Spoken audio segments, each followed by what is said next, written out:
Hello pre-calculus students, this is Mrs. Raposa.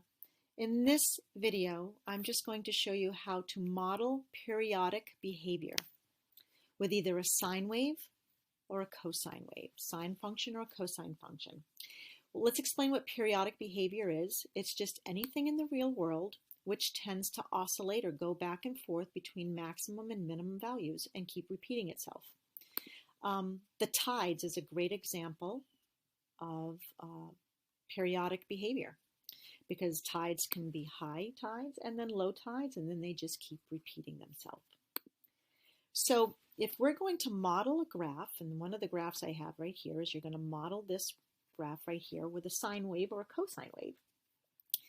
You have to determine what the values for A, B, H, and K are.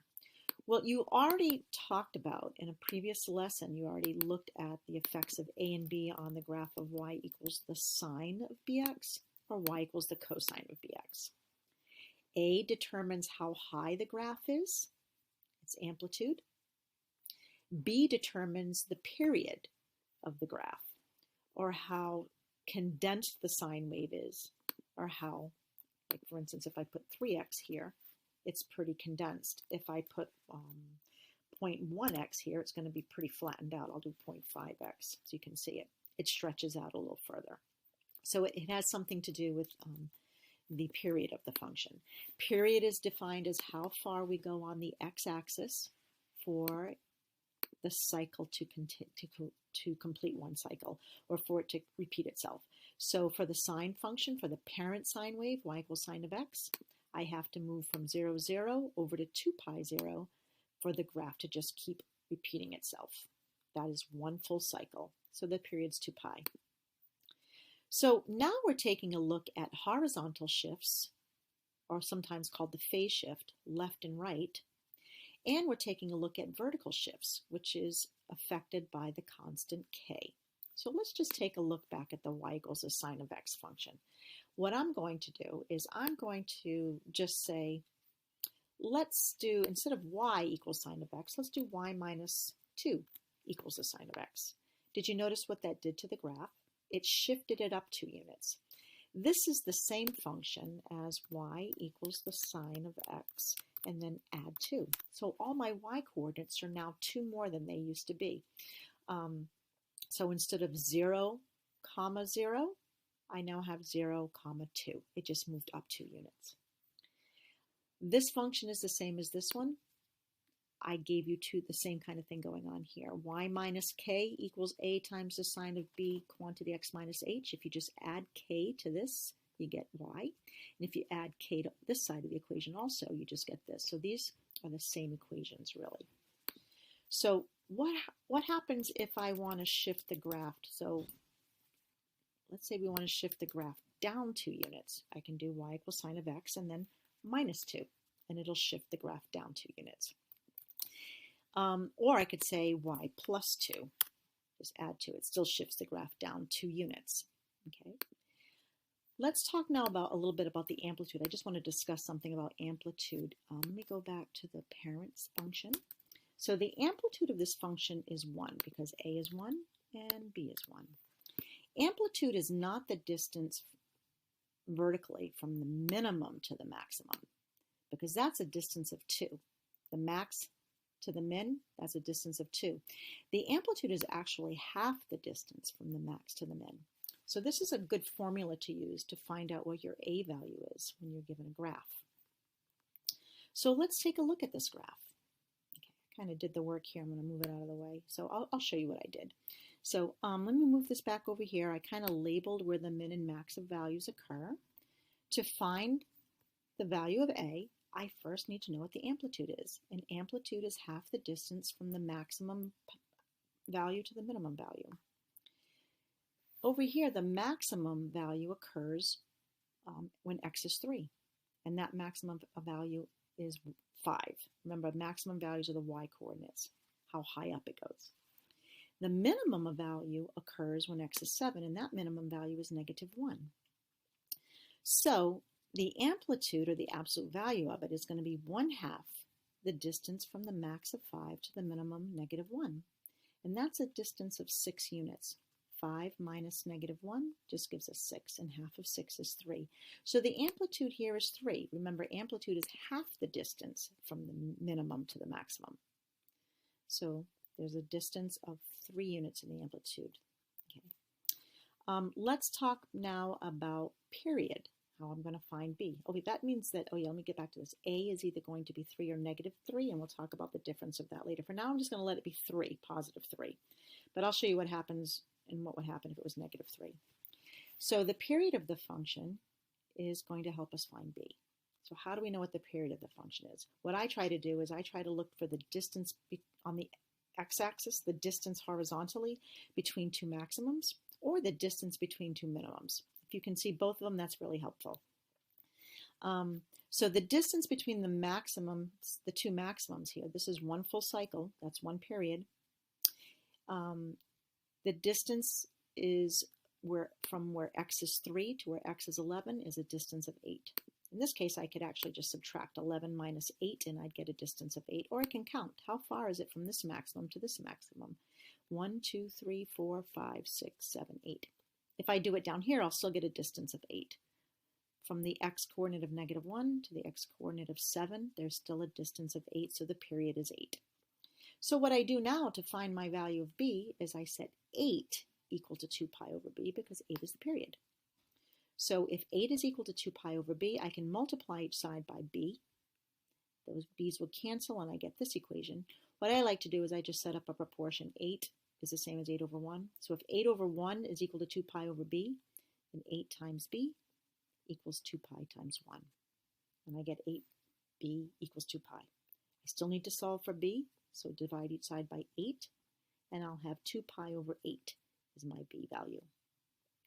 2 pi over 8 is the same as 1 pi over 4. So pi over 4 is B. That's my B value. I'm going to the next value I'm going to find is K, because whether I use a sine function or a cosine function, it doesn't matter. A, B, and K are still going to be the same values. My H value is going to depend on whether I model this using a sine wave or a cosine wave. That's the only one. It depends on that. So let's find K next. So K is really the vertical shift. Let's take a look at the sine wave. Like I said, the axis of the wave, or the midline, is at the x-axis. How much did it get shifted up? If you can't see that it's at 2, if you can't see that y equals 2 is really the middle, one of the things you can do to be sure is you can just average the maximum value and the minimum value. In this case, 5 and negative 1. Averaging two numbers, you just add them together and take half of that if you're averaging two numbers. So the average of the max and min value is going to be half of 5 plus negative 1, half of 4, which is 2. So this got shifted up 2 units. So my K value is 2. So now let's talk about how I know what the phase shift or horizontal shift is. Let's assume I want to start with a cosine. Let's suppose I want to use a cosine wave. Well, cosine functions, let's go back to the y equals cosine x function, which is right here. Cosine waves start at the maximum value. When x is 0, y is the maximum value, in this case 1.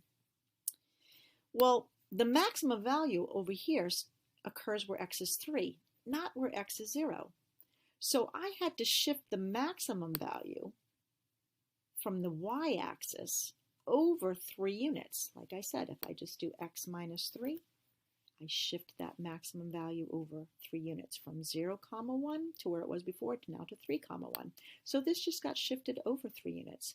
So if I use a cosine wave, h is going to be 3 because I had to shift the maximum value from the y-axis over 3 units to the right. If I decide I want to use a sine wave, well, sine waves don't start at the maximum value. They start not at the minimum value either. They start right on the axis of the wave, or the midline. They start right in between the max and min value. So in this case, 0, 0 got shifted up 2 units and over 1 unit. So 0, 0 moved to 1, 2. So I had to move that middle of it over 1 unit to the right. So for the sine wave, h is going to be 1. So what I really did was I replaced in y minus k equals a times the sine of b quantity x minus h, I replaced the k with 2, whether I'm using a sine or cosine wave. I replaced the a with 3, and I'll explain why not negative 3 in just a second, whether I use a sine or cosine wave.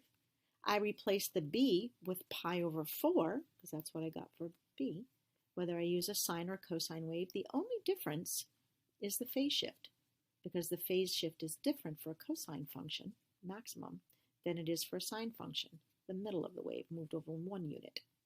Maximum moved over 3 units. So that's how I came up with my functions. Now I took these exact equations right here and I just threw them into Desmos, so you can see that they are indeed the same exact functions. Here they are. Okay. So let's talk about why I used positive 3 and not negative 3.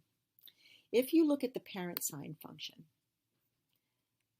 it starts at 0, 0, and then from there it first goes up to its max and then goes down to its minimum. Well, if I start at 0, if I move the 0, 0 to 1, 2, from here it goes up to its maximum and then goes down. So I want to keep the a positive. So, well, let me go back to the original graphs. If I change this to a negative 3 here, what's going to happen is at 1, 2, instead of going up and then down, what it's going to do is from here it's going to go down and then up. It's going to reflect the graph across that axis of the wave. And you'll see that right here. So it went down and then up. So I want to keep it at positive 3. Let me do that again, but have you see the axis of the wave, or the midline. So that's at the line y equals 2 because everything was shifted up 2. So let me do that again. I will just put a negative 3 here. And you can see that the graph, now this red graph, is not the one that I want. It's actually a reflection of the one that I want across this midline of the wave. So let's put that back to positive 3. However, let's look back at the function that we're trying to model. If I start the sine wave here, where x is 5, instead of where x equals 1, then I could use a negative a value, because from here the graph goes down first and then up, instead of going up first and then down. So if I want to make the phase shift 5 for the sine wave, then I can use a negative 3 instead of a positive 3. And I'll just illustrate what that looks like. So I could change this to negative 3, no longer the graph that I want it to give, but all I have to do with the negative 3 is make the phase shift on the sine function 5, and now it is the same graph. Usually the phase shift, though, is we go with the phase shift that's closest to the y-axis. So that's usually the one we go with. So what this is illustrating is that there are several different right equations. There's infinitely many right equations I could use, because I could start the phase shift at 9 and then use a positive 3, and you can see that's going to be the same thing too, because I just moved over 9 units, goes up and then down, so keep a positive. So there's several right answers. There's several wrong answers too, so be careful, as you can see. So you want to be very careful about how you combine the phase shift with the positive or negative a values. Okay, and if you have any questions, you know you can always contact your teacher and ask for help, and play this video back again if you need it. Have a splendid day.